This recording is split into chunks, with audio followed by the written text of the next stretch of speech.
जय श्री कृष्णा, राधे राधे। आज के इस वीडियो में हम जानेंगे वैशाख अमावस्या पर पूजा कैसे करें। क्या है वैशाख अमावस्या के विधि विधान।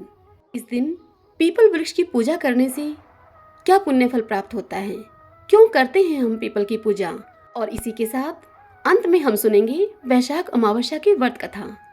तो आइए वीडियो को शुरू करते हैं। भगतजनों, वैशाख अमावस्या में कई तरह के काम किए जाते हैं, जिनमें से एक महत्वपूर्ण कार्य है अपने पूर्वजों के प्रति उनका सम्मान करना और तर्पण का कार्य। अमावस्या के दिन सूर्योदय से पहले उठें। यदि आप किसी नदी या जलाशय के पास रहते हैं तो उसमें स्नान कर लें। यदि यह संभव न हो तो अपने घर पर ही स्नान करना पर्याप्त होगा। नहाते समय नहाने के पानी में गंगा जल, हल्दी और तिल डालकर स्नान करना चाहिए। स्नान के बाद श्री हरि की पूजा करनी चाहिए। अपने इष्ट देव से प्रार्थना करनी चाहिए। परिवार के बुजुर्ग सदस्यों का आशीर्वाद लेना चाहिए। साथ ही सूर्य को तांबे के बर्तन में जल चढ़ाना चाहिए। सूर्य देव की पूजा करने के बाद अपने पूर्वजों का स्मरण करना चाहिए। इस दिन वैशाख अमावस्या के दिन क्या करें वह आपको बताती हूँ। इस दिन तिल का दान करें। तिल को पानी में डालकर आप दान दे सकते हैं।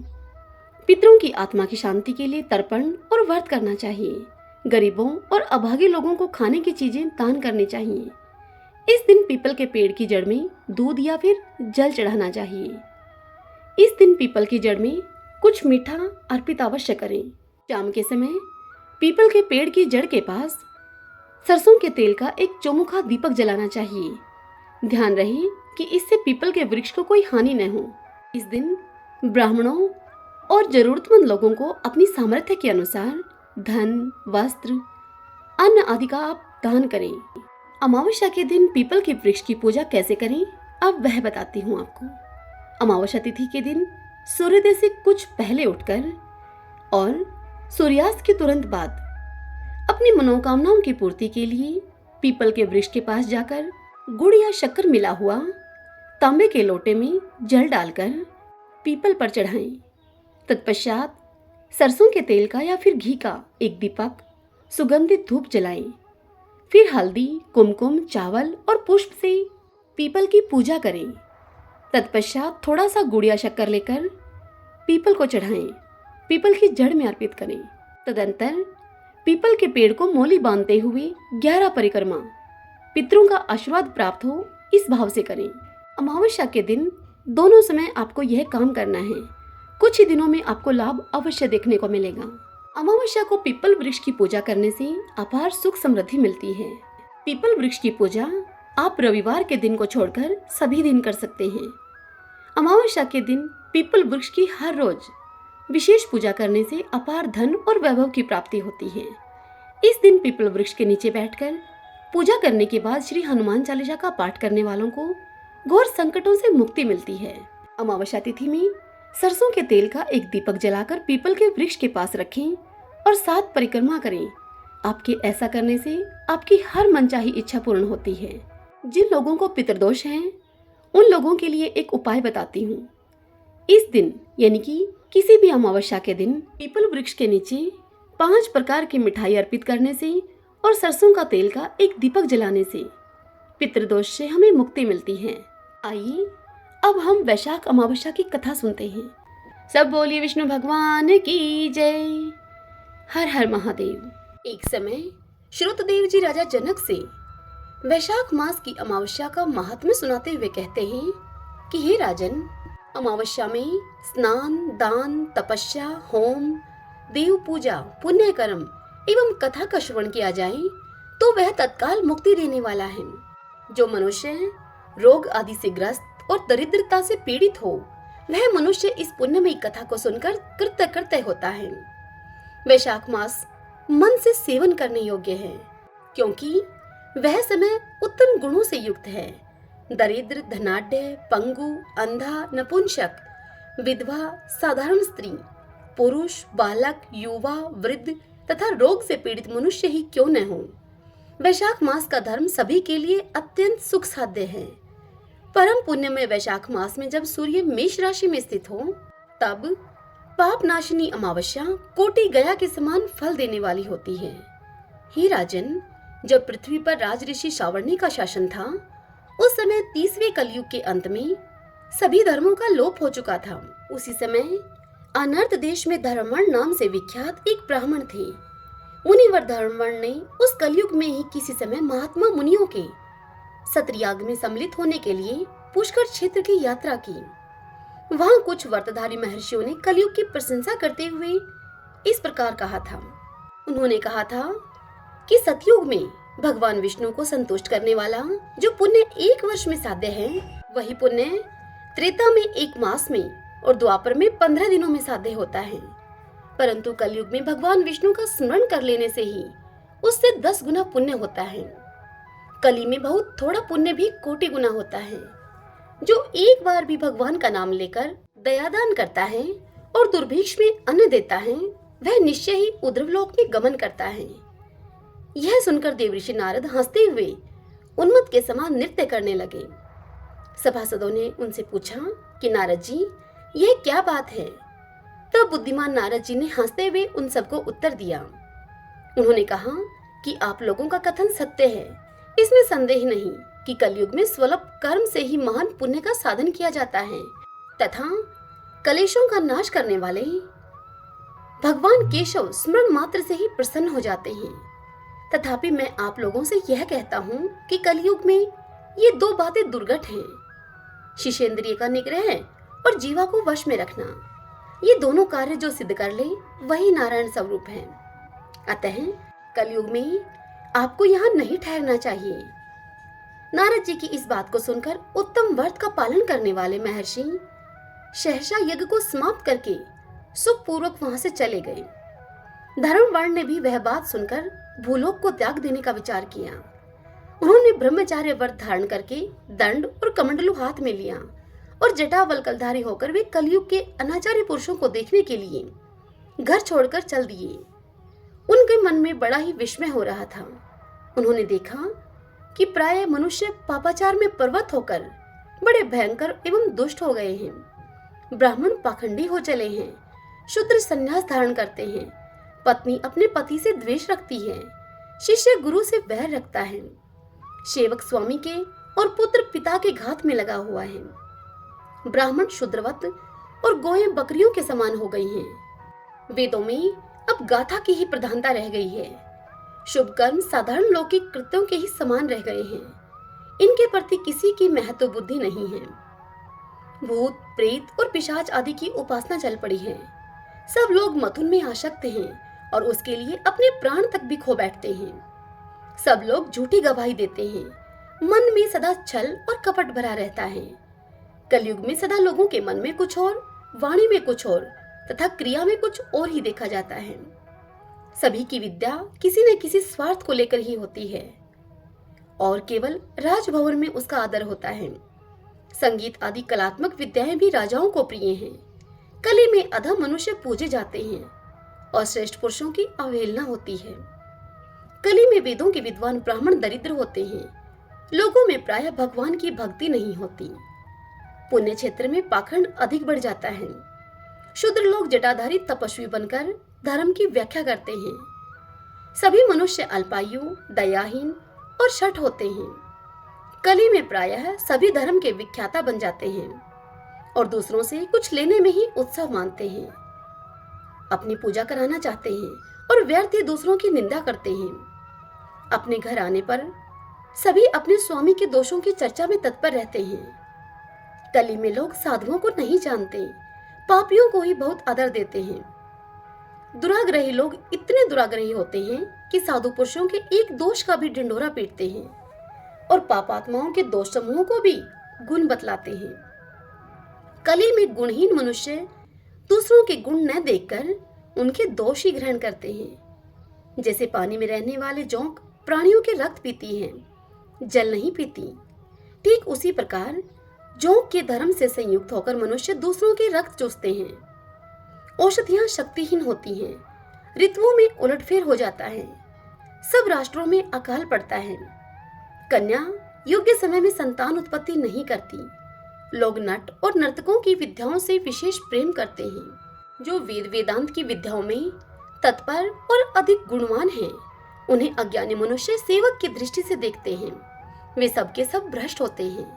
कली में प्रायः लोग श्राद्ध कर्म का त्याग करते हैं, वैदिक कर्मों को छोड़ बैठते हैं। प्रायः जीवा पर भगवान विष्णु के नाम कभी नहीं आते। लोग श्रृंगार रस में आनंद का अनुभव करते हैं और उसी के गीत गाते हैं। कलयुग के मनुष्यों में न कभी भगवान विष्णु की सेवा देखी जाती है, न शास्त्रीय चर्चा ही होती है, और न ही कहीं यज्ञ की दीक्षा है, न विचार कलेश है, न तीर्थ यात्रा है, और न दान धर्म ही होते देखे जाते हैं। ये कितने आश्चर्य की बात है। उन सबको देखकर धर्मवर्ण को बड़ा भय लगा। पाप से कुल की हानि होती देखकर अत्यंत आश्चर्य से चकित होकर धर्मवर्ण दूसरे द्वीप में चले गए। सब द्वीपों और लोकों में विचरते हुए बुद्धिमान धर्मवर्ण किसी समय कौतूहलवश पितृलोक में गए। वहां उन्होंने कर्म से कष्ट पाते हुए पितरों को बड़ी भयंकर दशा में देखा। वे दौड़ते, रोते और गिरते पड़ते थे। उन्होंने अपने पितरों को भी नीचे अंधकूप में पड़े हुए देखा। उनको देखकर आश्चर्यचकित होकर दयालु धर्मवर्ण ने उनसे पूछा कि आप लोग कौन हैं, किस दुस्तर कर्म के प्रभाव से इस अंधकूप में पड़े हैं। तब उन पितरों ने कहा कि हम श्री वत्स गोत्र वाले हैं। पृथ्वी पर हमारी कोई संतान नहीं रह गई है, अतः हम श्राद्ध और पिंड से वंचित हैं। इसलिए यहाँ हमें नरक का कष्ट भोगना पड़ता है। संतानहीन दुरात्माओं का अंधकूप में पतन होता है। हमारे वंश में एक ही महायशस्वी पुरुष है जो धर्मवर्ण के नाम से विख्यात है, किंतु वह विरक्त होकर अकेला घूमता फिरता है। उसने गृहस्थ धर्म को भी स्वीकार नहीं किया। वह एक ही तंतु हमारे कुल में अवशिष्ट है। उसकी भी आयु क्षीण हो जाने पर हम लोग घोर अंधकूप में गिर पड़ेंगे, जहां से हमारा निकलना फिर कठिन होगा। इसलिए तुम पृथ्वी पर जाकर धर्मवर्ण को समझाओ। हम लोग दया के पात्र हैं। हमारे वचनों से उसको यह बताओ कि हमारी वंश रूपा दुर्वा को काल रूपी चूहा प्रतिदिन खा रहा है। कर्मशः सारे वंश का नाश हो गया है। एक तुम ही बचे हो। जब तुम भी मर जाओगे तब संतान परंपरा न होने के कारण तुम्हें भी अंधकूप में गिरना पड़ेगा। इसलिए गृहस्थ धर्म को स्वीकार करके संतान की वृद्धि करो तुम। इससे हमारी और तुम्हारी दोनों की उधर्व गति होगी। यदि एक भी पुत्र वैशाख, माघ अथवा कार्तिक मास में हमारे उद्देश्य से स्नान, श्राद्ध और दान करेगा तो उससे हम लोगों की उधर्व गति होगी और हमारा नरक से उद्धार हो जाएगा। यदि एक पुत्र भी भगवान विष्णु का भक्त हो जाए, एक भी एकादशी का व्रत रहने लगे, अथवा एक भी पुत्र भगवान विष्णु की पाप नाशक कथा श्रवण करे, तो उसकी 100 बीती हुई पीढ़ियों का तथा 100 भावी पीढ़ियों का उद्धार होता है। वे पीढ़ियां पाप से आवृत होने पर भी नरक का दर्शन नहीं करती। दया और धर्म से रहित उन बहुत से पुत्रों के जन्म से भला क्या लाभ है, जो कुल में उत्पन्न होकर सर्वव्यापी भगवान नारायण की पूजा ही नहीं करते। इस प्रकार प्रिय वचनों के द्वारा धर्मवर्ण को जाकर तुम समझाओ और उसे विरक्तिपूर्ण ब्रह्मचार्य आश्रम से गृहस्थ आश्रम में प्रवेश करने की तुम सलाह दो। पितरों की यह बात सुनकर धर्मवर्ण अत्यंत विस्मित हुआ और हाथ जोड़कर उनसे बोला कि मैं ही धर्मवर्ण नाम से विख्यात आपके वंश का दुराग्रही वह बालक हूँ। यज्ञ में महात्मा नारद जी का यह वचन सुनकर कि कलयुग में प्रायः कोई भी रसेंद्रिय और शिशेंद्रिय को दृढ़ता पूर्वक संयम में नहीं रखता, मैं दुर्जनों की संगति से भयभीत होकर अब तक दूसरे दूसरे द्वीपों में घूमता रहा हूँ। इस कलयुग के 3 चरण बीत गए हैं। अंतिम चरण में भी 3.5 भाग व्यतीत हो चुके हैं। मेरा जन्म व्यर्थ बीता है, क्योंकि जिस कुल में मैंने जन्म लिया उसमें माता पिता के ऋण को भी मैंने नहीं चुकाया। पृथ्वी के भारभूत उस शत्रु तुल्य पुत्र के उत्पन्न होने से क्या लाभ, जो पैदा होकर भगवान विष्णु और देवताओं तथा पितरों की पूजा न करे। मैं आप लोगों की आज्ञा का पालन करूंगा। बताइए, पृथ्वी पर किस प्रकार मुझे कलयुग से और संसार से भी बाधा नहीं प्राप्त होगी। धर्मवर्ण की इस बात को सुनकर पितरों के मन को कुछ आश्वासन मिला और वे उसे बोले कि बेटा, तुम गृहस्थ आश्रम स्वीकार करके संतान उत्पत्ति के द्वारा हमारा उद्धार करो।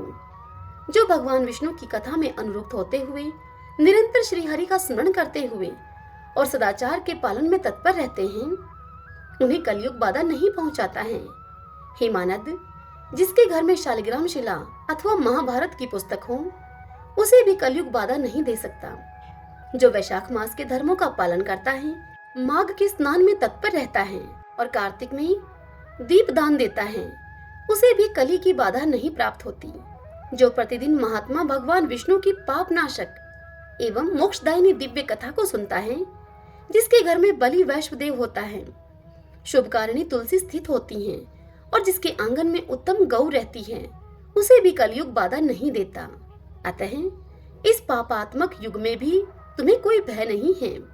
हे बेटा, तुम शीघ्र पृथ्वी पर जाओ। इस समय वैशाख मास चल रहा है। यह सबका उपकार करने वाला मास है। सूर्य के मेष राशि में स्थित होने पर 30 तिथियां पुण्यदायिनी मानी गई हैं। एक एक तिथि में किया गया पुण्य कोटि कोटि गुना अधिक होता है। उनमें भी जो वैशाख की अमावस्या तिथि है, वह मनुष्यों को मोक्ष देने वाली है। देवताओं और पितरों को वह बहुत ही प्रिय है।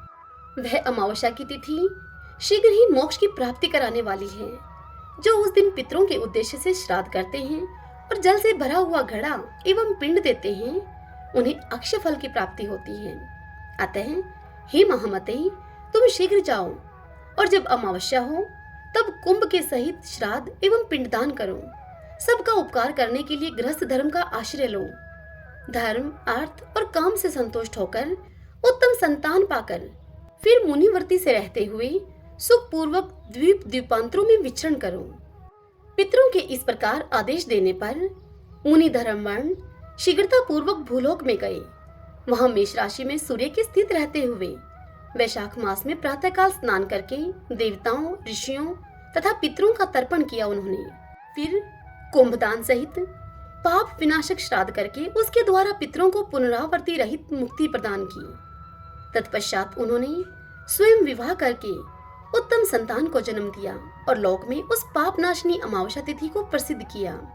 तदंतर वे भक्ति पूर्वक भगवान की आराधना करने के लिए हर्ष के साथ गंधमादन पर्वत पर चले गए।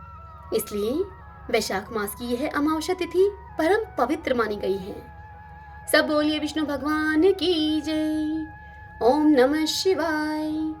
कथा आपको पसंद आए तो इस वीडियो को लाइक करें और कमेंट बॉक्स में ओम नमो नारायण लिखिए। हरे कृष्णा।